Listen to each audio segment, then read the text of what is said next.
کیا آپ صلی اللہ علیہ وسلم کے چچا ابو طالب نے کلمہ پڑھا تھا یا نہیں؟ یہ بات بالکل ثابت شدہ ہے کہ نبی کریم صلی اللہ علیہ وسلم کے محبوب چچا جناب ابو طالب ایمان نہیں لائے تھے۔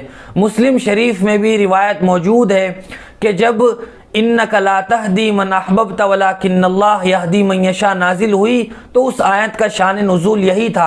حضور اکرم صلی اللہ علیہ وسلم بہت زیادہ کوشش میں تھے اور خواہش تھی کہ کسی طرح جناب ابو طالب ایمان لے آئے۔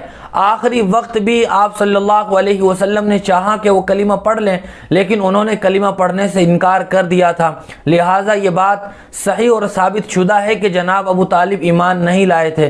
یہ بات اپنی جگہ الگ ہے کہ ابو طالب نے زندہ رہتے ہوئے نبی کریم صلی اللہ علیہ وسلم کی خوب خدمت کی اور دل و جان سے آپ کی سرپرستی فرمائی۔ اسی وجہ سے حضور اکرم صلی اللہ علیہ وسلم نے فرمایا ہے کہ جہنم میں جو سب سے کم درجے کا عذاب ہوگا وہ جناب ابو طالب کو ہوگا، لیکن یہ بات صحیح ہے کہ وہ ایمان نہیں لائے تھے۔